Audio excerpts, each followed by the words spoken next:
저는 오늘 말씀을 몰로카이의 성자 다미엔 신부 이야기로 시작하고자 합니다.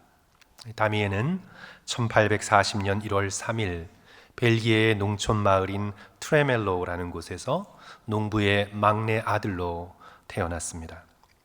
어렸을 적부터 생명을 소중히 여기는 마음이 남달랐다고 합니다. 형 팸필과 함께 놀다가 숲속에서 새 둥지를 발견합니다. 보니 알이 여러 개 있습니다. 그 당시에는 단백질 섭취가 쉽지 않았기 때문에 이 새 알을 여러 개 본 형은 가져가서 먹자고 그렇게 말하는데 데미엔이 끝까지 말립니다. 어미새가 돌아왔을 때 알이 없는 걸 보면 얼마나 슬프겠냐고 남겨놓고 가자고. 그래서 결국 새 알을 다 남겨놓고 집으로 돌아갑니다. 이런 생명을 소중히 여기는 마음이 불쌍한 이들을 돕고자 하는 마음으로 커가면서 신부가 되기로 결정하고 수도회에 들어가 자신의 고향 트레멜로의 선생님으로 어린 아이들을 가리키며 사역을 시작합니다. 그러다가 이제 하와이 섬에서 선교사를 구한다는 소식을 듣고 하와이 원주민 사역을 위해 1864년 하와이로 가지요. 거기에 빅 아일랜드와 마우이 섬에서 7년 동안 여러 가지 원주민 선교 사역을 감당합니다. 그러다가 이제 하와이 정부에서 몰로카이 섬의 나환자들을 돌볼 지원자를 모집한다는 소식을 듣고는 이 다미엔 신부가 지원을 하게 되지요. 당시에 나병은 치료법이 없었고 또 사람들이 극도로 꺼리는 병이라 몰로카이 섬에서도 아주 외진 칼라우 파파라는 반도에 정착촌을 건설했습니다. 말이 정착촌이지 그냥 나환자들이 거기서 거의 불황아처럼 법도 없이 서로 싸우고 아무도 돌봐주는 이 없이 그냥 격리된 것입니다. 그렇게 버려진 곳에 다미엔 신부가 지원하고 그게 바로 1873년 33살의 나이로 몰로카이 섬에 들어가게 됩니다. 이제 들어가서 나환자들을 만나려고 하니 나환자들이 두려워 도망갑니다.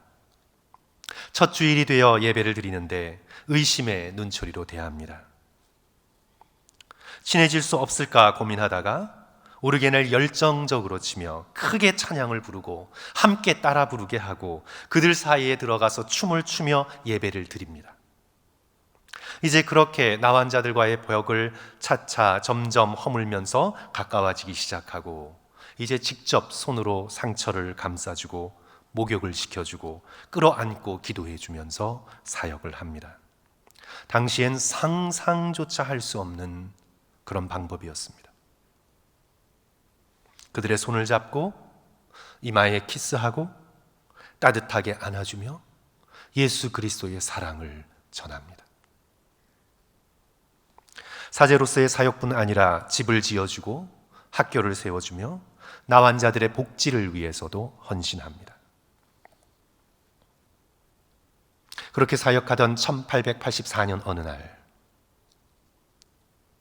다미엔 신부는 손에 종기가 생기는 것을 깨닫습니다. 그리고 점점 감각이 없어지는 것을 알게 됩니다. 나병에 걸린 거죠. 자신이 나병에 걸리게 된 걸 알게 된 즈음의 일기에서 그는 이렇게 적고 있습니다. 나도 이제 나병 환자가 되었다. 드디어 저들 모두를 그리스도께 인도할 수 있게 되었다. 놀라운 고백이죠. 나병을 치료하기 위해 자신의 모국인 벨기에로 가는 것을 포기하고 그냥 몰로카이 섬에 남습니다. 나병 환자가 되어 5년을 더 섬기다가 1889년 4월 15일 49살의 짧은 일기로 세상을 떠나게 됩니다. 그가 침상에서 남긴 마지막 말, 이곳에서 죽게 되어서 너무 기쁩니다. 이 불쌍한 사람들을 위해 나 환자로 죽게 되어서 행복합니다. 사실 저들은 나보다 훨씬 더 행복한 삶을 살아가고 있습니다.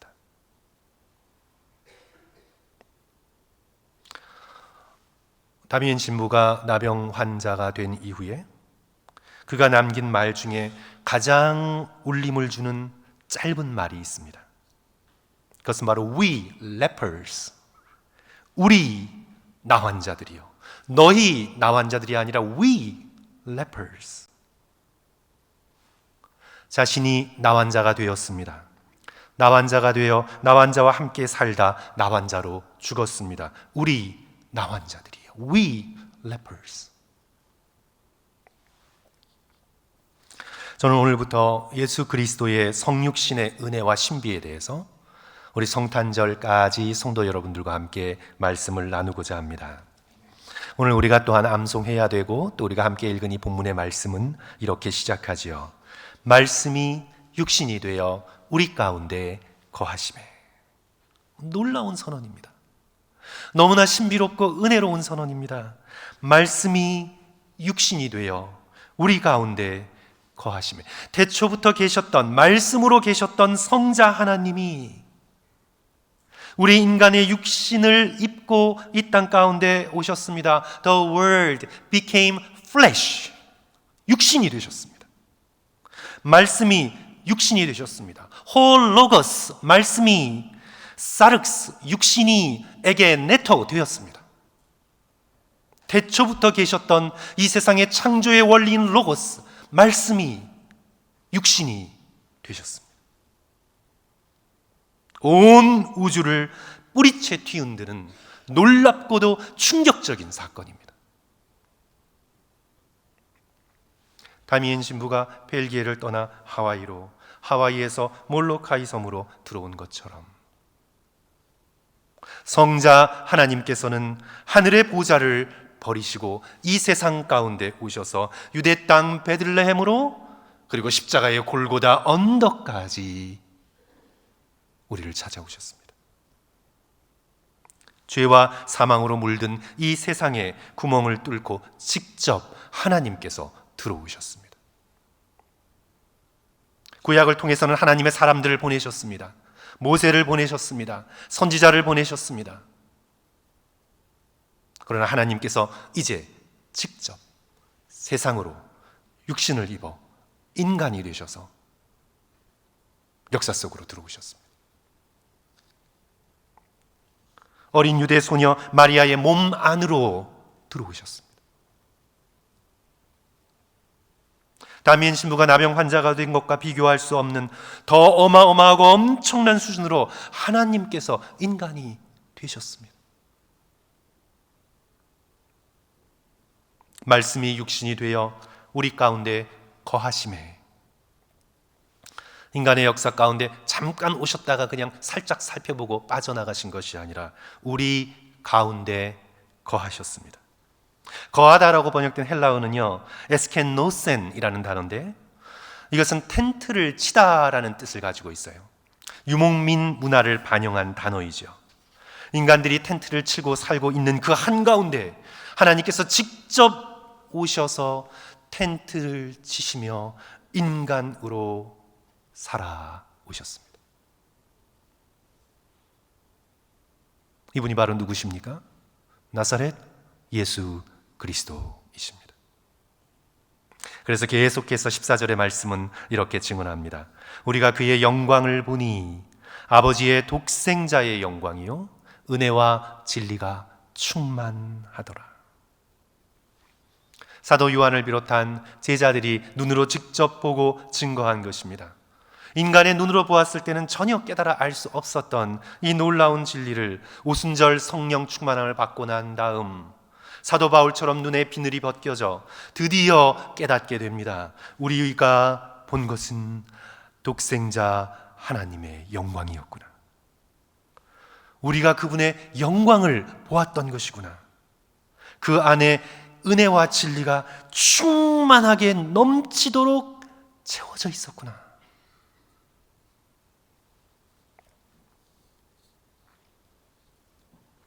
이 우주의 기원을 설명하는 이 빅뱅 이론에 따르면 우주가 지금의 우리 인간이 감히 관찰할 수 없는 어마어마하게 거대한 상태이기 이전에 이 모든 우주를 다 모아서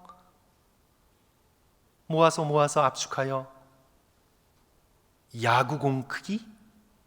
아니 어쩌면 그보다 훨씬 작은 도토리 크기로 압축되어 다 들어있었다. 이게 과학의 이론이에요. 그리고 그 어마어마한 압력을 견디지 못해 뱅!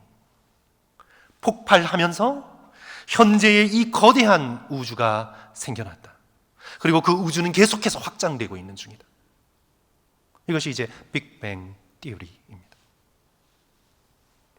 그 비유를 빌려서 우리가 생각하자면 우주와 우주를 합쳐놓은 것과도 비교할 수 없이 크신 광대하신 하나님의 모든 영광이, 그 하나님의 모든 영광이 압축되고 압축되고 압축되고 압축되어 예수 그리스도 안에 다 들어 있었습니다. 육신을 입고 인간으로 이 땅 가운데 거하신 나사렛 예수 안에 하나님의 은혜와 진리가, 그 영광이 충만하게 채워져 있었습니다. 얼마나 놀라운 신비이며 영광입니까? 우리가 그의 영광을 보니 아버지의 독생자의 영광이요 은혜와 진리가 충만하더라. 그래야 18절 말씀은 이렇게 선언합니다. 성도 여러분, 18절 굉장히 중요한데요, 우리 다 같이 한 목소리로 18절 말씀 본래 함께 읽을까요? 시작. 본래 하나님을 본 사람이 없으되 아버지의 품속에 있는 독생하신 하나님이 나타내셨느니라. 본래 하나님을 본 사람이 없으되 아버지의 품속에 있는 독생하신 하나님이 revealed, 계시되었다, 나타내지셨느니라.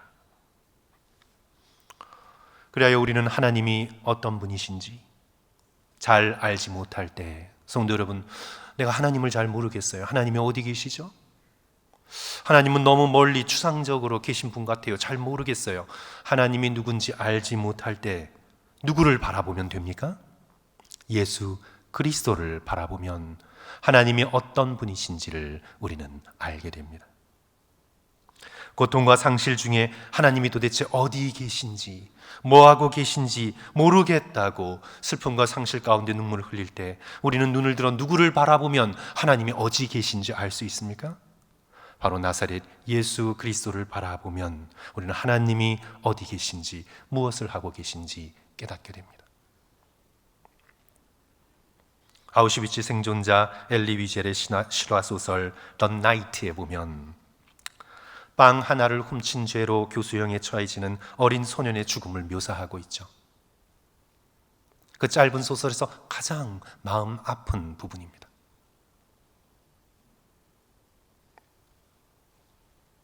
목매달려 버둥거리며 죽어가는 소년을 바라보며 여기저기서 소리가 들립니다. 하나님은 지금 어디 계신가? 저 소년이 죽어가고 있는 지금 하나님은 도대체 무엇을 하고 계신가? 어디선가 나지막한 소리가 들립니다. 하나님도 매달려 계시지. 하나님도 저 아이와 함께 매달려 고통당하고 계시지. 십자가에 달리신 예수 그리스도를 보면 우리는 하나님이 누구신지, 하나님이 어디에 계신지를 깨닫게 됩니다. 부활하신 예수 그리스도를 바라보면 우리는 우리가 겪고 있는 모든 고난과 상실, 인간의 역사가 처절하게 겪고 있는 모든 고난과 상실이 어떻게 회복될지 부활하신 예수 그리스도를 바라보면 우리는 알 수 있습니다. 예수 안에, 그분의 얼굴 안에 우리에게 필요한 모든 은혜와 우리에게 필요한 모든 진리가 충만하게 예수 그리스도 안에 담겨 있습니다.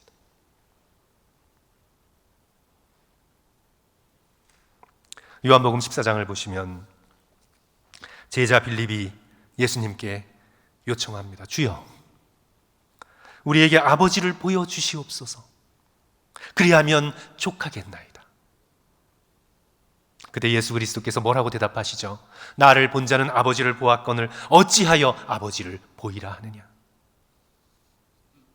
예수 그리스도 안에 독생자의 영광이 가득하기 때문입니다.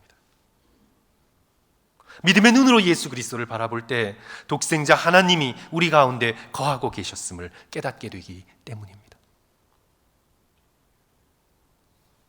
이렇게 육신이 되어 세상을 뚫고 들어오셔서 우리 가운데 거하신 독생자 예수 그리스도께서는 거하시면서 무엇을 하셨습니까? 무엇을 하셨습니까? 당신 자신을 완전히 우리에게 쏟아 부어 주셨습니다. 그것이 바로 14절 예수 안에 은혜와 진리가 충만하더라는 증언의 요지입니다. 예수 안에 충만한 은혜와 진리를 이 땅 가운데 한 방울도 남김없이 다 쏟아 부어 주셨습니다. 성도 여러분, 은혜란 무엇입니까? 자격 없는 자에게 베푸는 호의입니다. Unmerited favor. 자격 없는 자에게 베풀어 주시는 하나님의 호의입니다. 하나님의 선물입니다. 요한복음만 보셔도 아무 자격 없는 4장에 나오죠. 사마리아 여인에게 예수 그리스도께서 다가가셔서 그 안에 있는 은혜의 생수를 쏟아부어 주셨습니다. 38년 된 베데스다의 병자를 찾아가셔서 아무 자격 없는 그를 고쳐주셨습니다. 음행하다 잡혀온 여인을 구하여 죄를 사해 주셨습니다. 날 때부터 맹인되었던 자의 눈을 뜨게 해주셨습니다. 아무 자격 없는 자들에게 다가가셔서 예수 그리스도 안에 있는 치유, 용서, 구원의 은혜를 베풀어 주셨습니다. 또한 우리에게 진리를 주셨습니다. 은혜와 진리, 진리가 무엇인지를 예수 그리스도께서 우리에게 알려주시고 보여주셨습니다. 단지 진리를 어떤 교리로, 어떤 사상으로 가르쳐 주신 것이 아니라 진리 자체이신 그리스도 자신을 우리에게 주셨습니다. 그것이 오늘 17절 말씀의 본뜻입니다. 율법은 모세로 말미암아 주어진 것이요 은혜와 진리는 예수 그리스도로 말미암아 온 것이라. 주어진 것과 우리에게 coming, 우리에게 온 것, 그것을 비교하고 있죠. 율법의 가르침은 인간인 모세를 매개로 하여 우리에게 주어진 것이지만 예수 그리스도 성자 하나님의 본성에 있는 은혜와 진리는 성육하신 하나님께서 직접 걸어오셔서 우리에게 가지고 오신 것입니다. 율법이 초상화라면 예수 그리스도는 실제 살아 움직이는 인물입니다. 율법이 음식을 잘 찍어 놓은 하나의 사진에 불과하다면 예수 그리스도는 음식 자체이신 분이십니다. 예수 그리스도께서는 진리에 대한 가르침만이 아니라 진리 자체로 이 땅 가운데 우리를 찾아오셨습니다. 내가 곧 길이요 진리요 생명이니. 예수 그리스도 안에 있는 이 풍성한 은혜와 진리를 찔끔찔끔 인색하게 사람들 봐가면서 조금씩 주신 것이 아니라 어떻게 주셨다고 오늘 본문 말씀은 증거합니까? 충만하게 다 쏟아 부어주셨습니다. 16절의 말씀이죠. 우리가 다 그의 충만한 데서 받으니 은혜 위에 은혜로라. 성도 여러분, 16절 다 같이 한 목소리로 읽을까요? 우리가 시작. 우리가 다 그의 충만한 데서 받으니 은혜 위에 은혜로라. 그 증거가 무엇입니까? 육신을 입고 세상에 오신 성자 하나님 예수 그리스도께서 죄인의 대표가 되셔서 십자가에서 살이 찢기시고 피를 흘리셨습니다. 가르침만 주신 것이 아니라 당신 자신의 몸을 우리에게 주셨습니다. 몸 안에 있는 물과 피를 한 방울도 남김없이 다 죄인들을 위해, 이 더러운 땅을 위해 쏟아 부으셨습니다. 나 환자를 위해 나 환자가 되어 자신의 생명을 쏟은 다미엔 신부와 비교할 수 없이 더 놀랍게, 독생하신 하나님께서 이 세상에 들어오셔서 가장 비참한 죄인의 모습으로 십자가에 달리셔서 그 거룩한 몸 안에 있는 은혜와 진리를 한 방울도 남김없이 우리 죄인을 위해 이 땅에 다 쏟아내셨습니다. 그것이 16절의 의미입니다. 우리가 다 그의 충만한 데서 받으니 은혜 위에 은혜로라.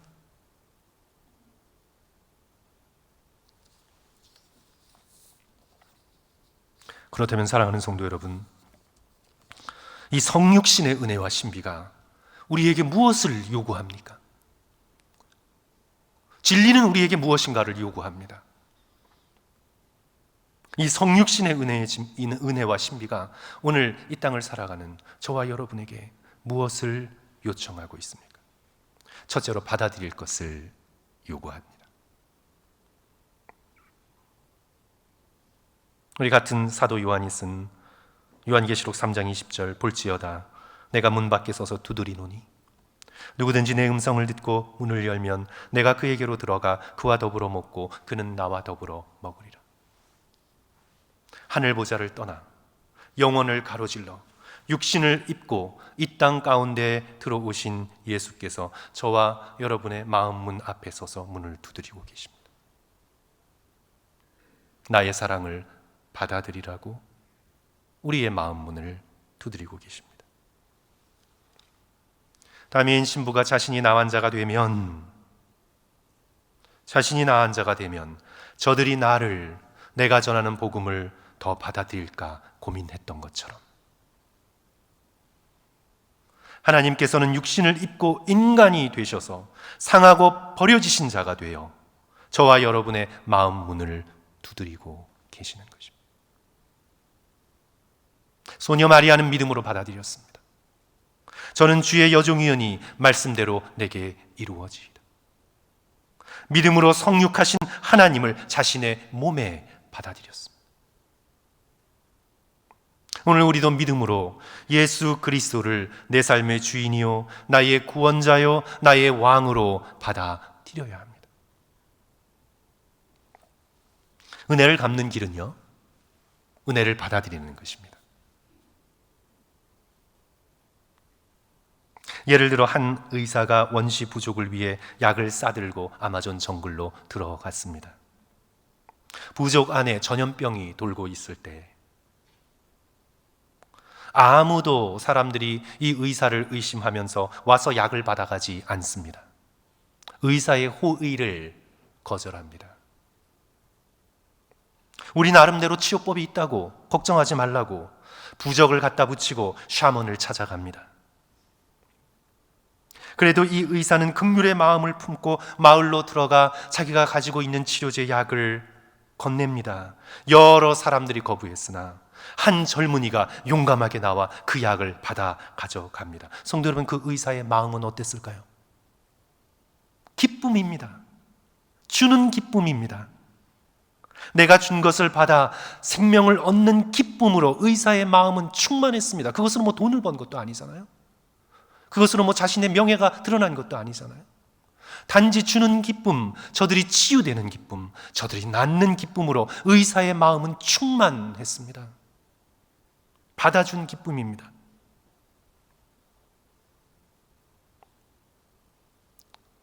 우리가 하나님의 이 놀라운 은혜에 응답하는 것은 하나님의 이 사랑을 믿음으로 받는 것입니다. 스스로 죄와 사망에서 구원을 받을 수 없음을 깨닫고 육신을 입고 십자가의 자리까지 우리를 찾아와 우리의 마음 문을 두드리고 계시는 예수 그리스도를 받아들일 때 하나님께서는 한없이 기뻐하시는 것이죠. 둘째로 오늘 이 성육신의 은혜와 신비가 우리에게 요구하는 것은 받아들일 뿐만 아니라 닮아가야 한다고 요구하십니다. 닮아가야 합니다.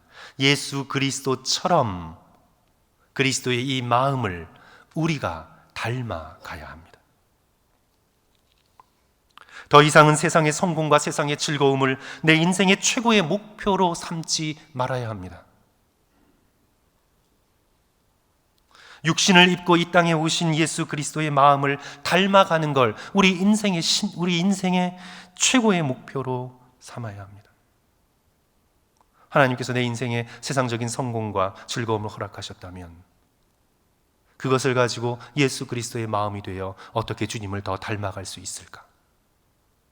더 크고 높은 목표를 위해 헌신해야 합니다. 오늘 본문 말씀이 들어있는 커다란 말씀의 뭐라 그럴까요? 부분이죠. 문단이죠. 요한복음 1장 1절부터 18절, 우리는 14절부터 18절까지만 읽었지만 이 요한복음 1장 1절부터 18절의 이 성육신의 은혜와 신비를 아름답게 사도 바울의 언어로 요약한 본문이 우리가 잘 알고 있는 빌립보서 2장 5절부터 8절까지의 말씀입니다. 너희 안에 이 마음을 품으라. 곧 그리스도 예수의 마음이니 그는 근본 하나님의 본체시나 하나님과 동등됨을 취할 것으로 여기지 아니하시고 오히려 자기를 비워 종의 형체를 가지사 사람들과 같이 되셨고 사람의 모양으로 나타나사 자기를 낮추시고 죽기까지 복종하셨으니 곧 십자가에서 죽으십니다. 이것을 예수님의 비하라고 합니다. 자신을 비워서 낮추셨습니다.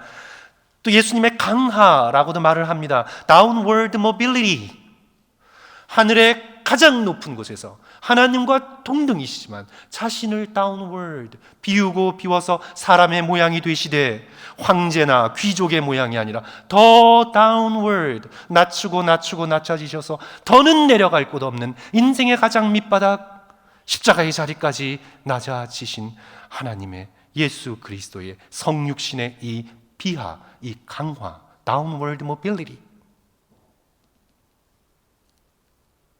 예수 그리스도께서 왜 그런 여행을 감행하셔야 했을까요?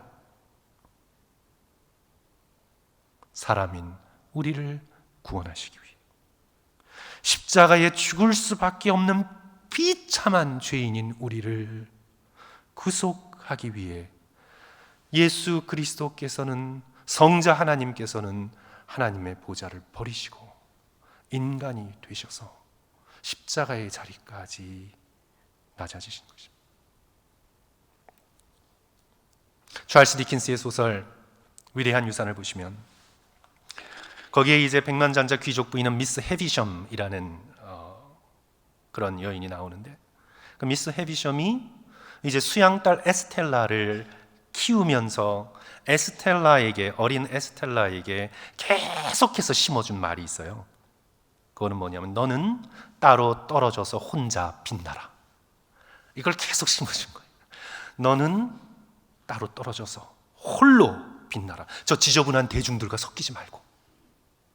너는 고귀한 존재이니 따로 떨어져서 고고하게 홀로 빛나라. 이게 스타의 영성이에요, 성도 여러분. 이것이 바로 귀족의 욕망이에요. 따로 떨어져서 혼자 빛날 때에만 권력이 있고 힘이 있고 사람들에게 열망의 대상이 된다는 거죠. 그러니까 너는 따로 떨어져서 홀로 빛나라. 계속해서 수양딸에게 주입시킨 삶의 철학이에요. 세상 사람들은 저마다 따로 떨어져 홀로 빛나기 위해 눈물겨운 투쟁을 합니다. 그러나 사랑하는 성도 여러분, 복음의 능력, 하나님의 능력은 세상과 정반대로 갑니다. 복음의 능력은 자신을 낮추어 긍휼한 마음으로 다른 사람이 될 수 있는 능력이에요. 나 혼자 떨어져 내 자신이 되어 혼자 빛나는 능력이 아니고, 그것은 사실 사단이 걸어갔던 능력이죠. 그러나 하나님의 능력, 복음의 능력, 예수 그리스도의 능력은 당신 자신을 낮추고 낮춰 긍휼의 마음을 품고 다른 사람이 될 수 있는 능력입니다. 이것이 복음의 능력이에요. 사회운동가였다가 시인이 된 박노해는 남이 될 수 있는 능력이라는 시에서 이렇게 노래합니다. 저는 이 시가 참 기독교적이라고 생각해요. 진정 나는 나일 수 있는가? 나 자신이 되는 일을 하고 내 가슴이 떨리는 사랑을 하고 내 영혼이 부르는 길을 따라갈 수 있는가?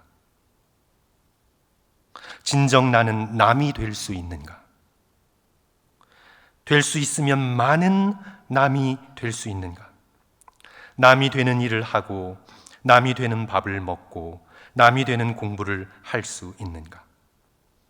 남이 될 수 있는 만큼이 나인 것을, 남이 될 수 있는 능력이 진정한 실력인 것을, 진실로 남이 될 수 있는 능력이 내가 가진 가장 큰 힘인 것을. 놀라운 시죠. 복음을 관통하고 있는 놀라운 시입니다. 하나님께서는 우리 인간을 사랑하셔서 인간이 되셨고, 죄인을 사랑하셔서 십자가에 달린 비참한 죄인이 되셨고, 다미인 신부는 나환자를 사랑하여 기꺼이 나환자가 되었습니다. 남이 될 수 있는 능력, 그것이 진정한 실력입니다.